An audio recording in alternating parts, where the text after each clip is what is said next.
Joining us now is President and founder of Strelmark, Hilary Fordwich. Hilary, great to see you. There's so much to unpack about what's happening in Los Angeles.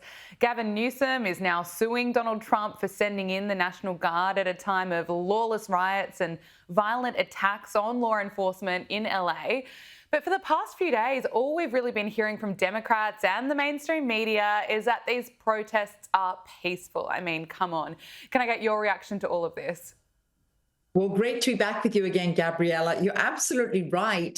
Photographs don't lie. If a picture tells 1,000 words, what does a live video stream of burning cars, violent rioters and burning American flags show? And the other thing, Gabriella, is they're all waving Mexican flags. Well, they can just cross the border and go back to Mexico. To be burning the flag of the nation that you're in right in front of the TV cameras, I think it says it all.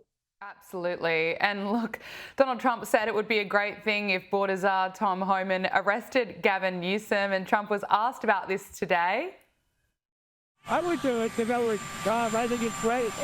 Gavin likes the publicity, but I think it's a great thing. He's done a terrible job. Look, people that are causing the problem are professional agitators. They're insurrectionists. They're bad people. They should be in jail. Thank you. Look, that's classic Donald Trump. But, you know, Gavin Newsome has really failed California and he's blaming Trump for the chaos.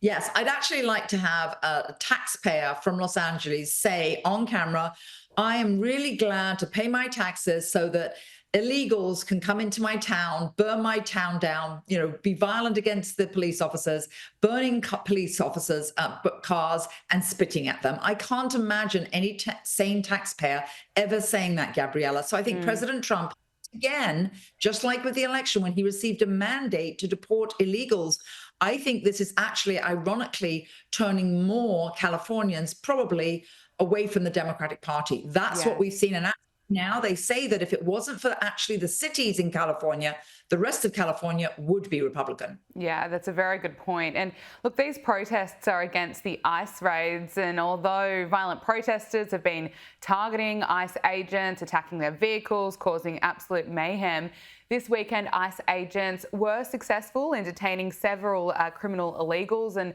according to reports, they include sex offenders, gang members, and others who'd been convicted on gun and drug charges. And as you say, this is what Donald Trump has a mandate for. He ran on deporting illegals. It was his #1 issue during the election, and it's what the majority of Americans voted for. This is what they want.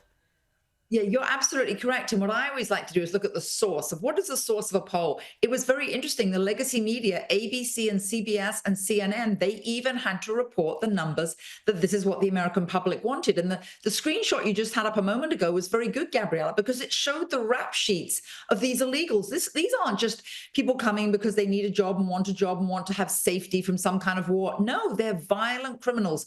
They're rapists. They're child molesters. They're pedophiles. So again, let's ask a taxpayer, are you happy these people are here? Would you like them in your neighborhood, in your home with your children? Absolutely not. I can't imagine a sane taxpayer wanting them in their community. Now, I've got to ask you about Gaza Greta. Climate activist Greta Thunberg's publicity stunt sailing to Gaza on a boat powered by diesel engines has achieved absolutely nothing. Here she is in a pre-recorded video claiming that she had been kidnapped. My name is Greta Thunberg and I am from Sweden. If you see this video, we have been intercepted and kidnapped in international waters by the Israeli occupational forces or forces that support Israel. I urge all my friends, family and comrades to put pressure on the Swedish government to release me and the others as soon as possible. Poor choice of words, considering there are still 50 people who were kidnapped on October 7, still being held by Hamas terrorists in Gaza. But the reality is Israeli forces intercepted her yacht, gave all the activists food and water. She's even photographed smiling as she accepts a sandwich. They've been taken back to Israel, and it's been revealed today that Greta Thunberg and the other activists refused to watch a video which actually shows the atrocities committed by Hamas on October 7. It's a video that I've seen, and it's absolutely horrific. It shows Israelis, innocent people being killed, women being raped. It's horrific. But it's no surprise that Greta Thunberg just doesn't want to see it. She doesn't seem to care about what happened to Israelis on October 7. But Donald Trump was asked about Greta Thunberg, and this is what he had to say. Do you have a message for Greta Thunberg, and did she come up on your call with the Prime Minister today? Well, she's a strange person. She's a young, angry person. I don't know if it's real anger. It's hard to believe, actually, but I saw what happened. She's certainly different. Anger management. I think she has to go to an anger management class. That's my primary recommendation for her. Was she kidnapped by Israel, as she says? Was she kidnapped? I find it. I think Israel has enough problems without kidnapping Greta Thunberg. And secondly, are you going to Is that what she said? She was kidnapped by Israel? Yes. Anger management, he's not wrong. But, you know, Greta's yacht was carrying less than a single truckload of aid. And to put that into perspective, more than 1,200 aid trucks have entered Gaza from Israel within the past 2 weeks. This whole thing was just a big publicity stunt, and she's failed. Yes, absolutely. And on that note, I think the Israeli government actually had a very good term for it. They called it the selfie. They said the selfie yacht.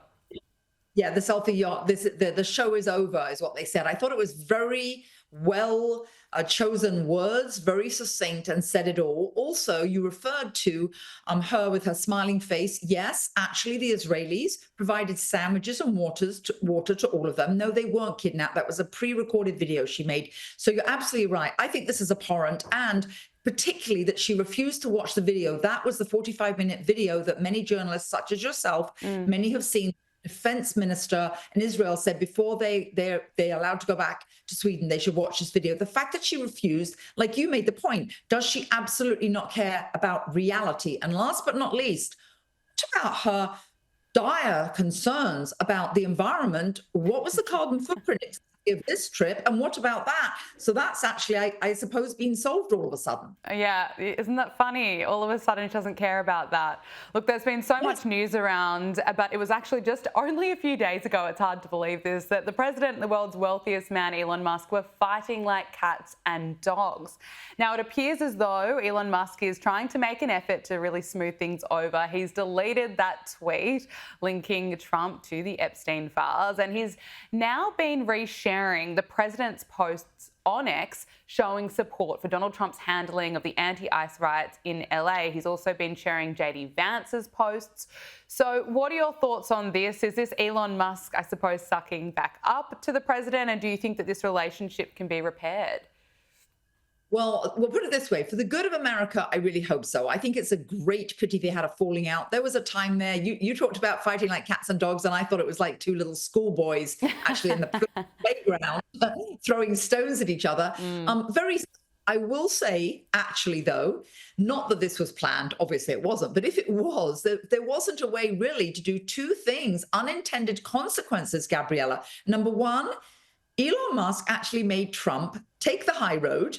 He looked far more professional, far more sane. I think he had great appeal to many people in America because most people would have expected him to get down in the mud. He didn't. He took the high road. That's number one. Number two, it actually, Gabriella, made a number of Republicans that were on the fence about the big, beautiful bill that he initially criticized. It brought them together, and it's made the few Republicans sort of rally around President Trump. So unintended consequences that have actually ended up being rather good. As for their relationship, I do predict eventually, unlike other relationships like Prince Harry and King Charles, I do think there is a chance for this to be repaired because it's in their mutual best interest, economically.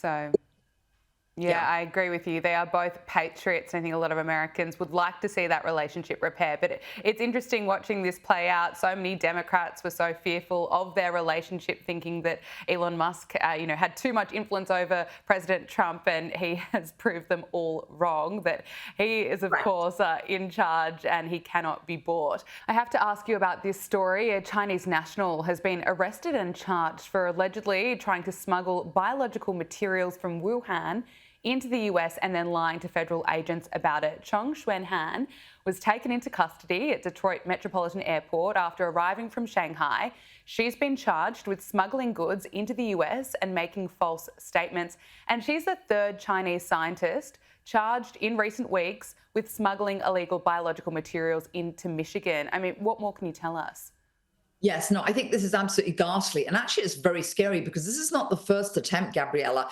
She actually, you're right, came from Shanghai and this was sent to the University of Michigan. She denied it. She was grilled. She finally admitted. But there were also two other, in quotes, scientists that have tried to smuggle fungi in their shoe soles.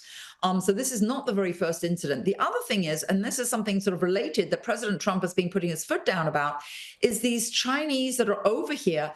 They don't get to leave China without the approval of the Communist Party, Gabriella. So we know that they're coming here with a mission, and many of them, like these, are coming here with the attempt actually to destroy crops. These fungi were going to be destroying the food supply in the United States, which is a terrifying thought, and I'm really glad they're caught. The question is, how many more of them, how many more students are here on a dastardly mission?